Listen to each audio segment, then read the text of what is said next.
Hey guys, it's Jeremy here on Mental Music Meltdown, back with another video. What we have here today, guys, is another album review. This time we're going to be reviewing the latest from the mighty Evergrey, one of my favorite bands of all time. Really unique sound, kind of infused a bunch of different subgenres together. No other band really sounds like them overall. This is their 14th studio album entitled Theories of Emptiness. It was released through Napalm Records just on Friday, June the 7th, 2024. And it has 11 tracks in total, just over 51 minutes in length. And when I tell you guys this album is fucking incredible, listen to me, guys. It's incredible. Every song is a banger. When I was going through the album, I just kept saying out loud over and over again, holy fuck, this is good. Like, this is fucking good. I kept saying it out loud. I'm like, wow, like, this gets getting better and better. I just couldn't believe the quality of the album on this. Like, they put out good material. Like, all their albums are really good. That's kind of why I keep going back to them. But this album might be their best. So this album is insane. God tier level songwriting and composition. Great guitar work, great leads, great solos. Really heavy, crunchy guitars at parts. A good infusion of like keyboards and Hammond organ to add softness and melody. His vocals are angelic and like just soft and really melodic. There's a bunch of different layerings in the music and transitions and God, perfect balance between heaviness and beauty. It's got everything. In terms of the songs themselves, the first song on the album opens up with "Falling from the Sun." I think that was the first single from this album. Kick-ass song. Really heavy guitars on this one, really thick and dense sounding guitars. But then when the chorus kicks in, holy fuck, what a chorus. His vocals it's like an angel from the heavens. It's just so catchy and so like anthemic. You can't help but put your fist up and sing along. Every time that chorus hits in this song, I'm just like, wow, that's a good chorus. Like, it's just so big and epic. Definitely one of my standout tracks from the album overall. The second track, Misfortune, kind of hits you in the face. The chorus is just kind of the word shouted, but it's a more in your face kind of rocker. A little bit more softer in parts, but it's got some heavy guitars as well. Pretty good tune, a little bit more melancholy and a little bit slower pace in some parts. Number three, to Become Someone Else, standout track for me. This song brings you on a journey of like, at the beginning it's more acoustic and slow, more just kind of stripped down with his voice. And then around the 1 minute mark, this like fucking super heavy, crunchy riff kicks in, completely blindsides you out of nowhere. And all of a sudden it's just a headbanger, super heavy and dense. And then it kind of transitions back into some softer music as well. It plays a perfect balance between heaviness and softness, bouncing between his clean melodic vocals and some really crunchy guitars. Really good track.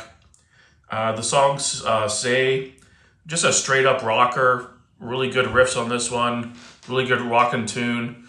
Another big chorus on this one as well. It's definitely a sing-along song.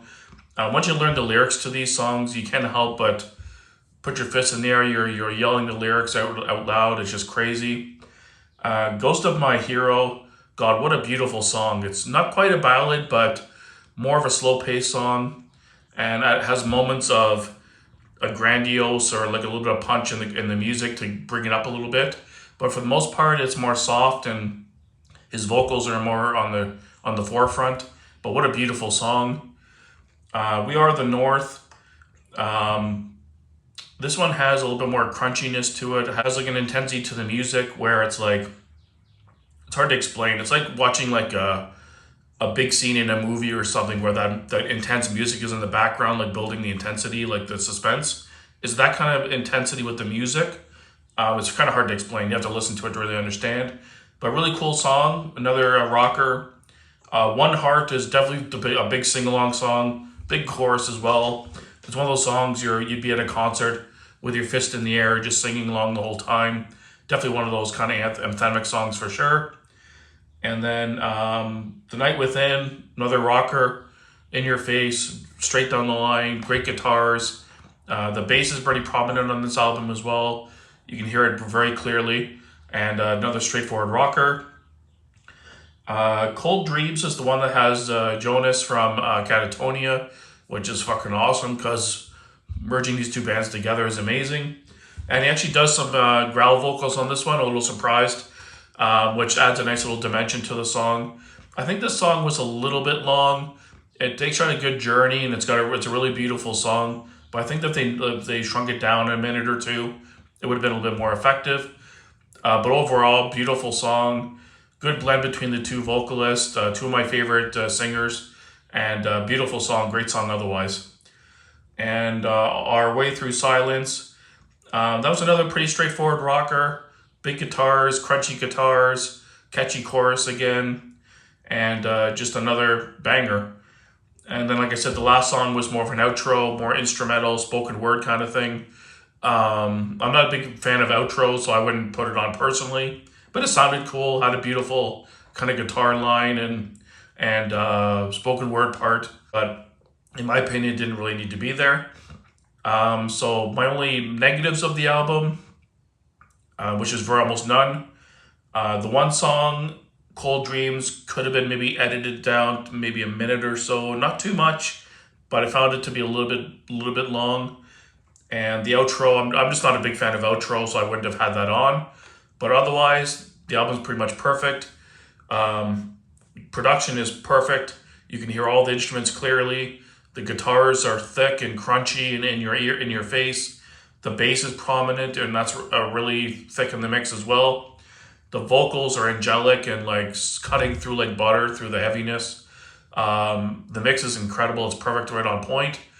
The guitar solos are incredible, shredding guitars, great guitar riffs, heavy, crunchy guitar riffs that come out of nowhere and really get your head banging. Perfect blend on this album of beautiful music passages along with like some heaviness. Not death metal heavy, but just some good crunchy head banging guitars. Is this the heaviest album you'll hear this year? Definitely not. It's definitely got a lot of soft moments, really beautiful passages, and just a well-composed record with beautiful writing and good lyrics as well. Man, this album is incredible. I've listened to it like at least 5 or 6 times already, and I can't stop listening to it.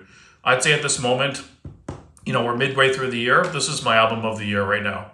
I thought Higher and Fire was the big contender prior to this, but as of right now, this is my album of the year. It's going to take a lot to knock it off its pedestal, but we'll see what else comes out this year, guys.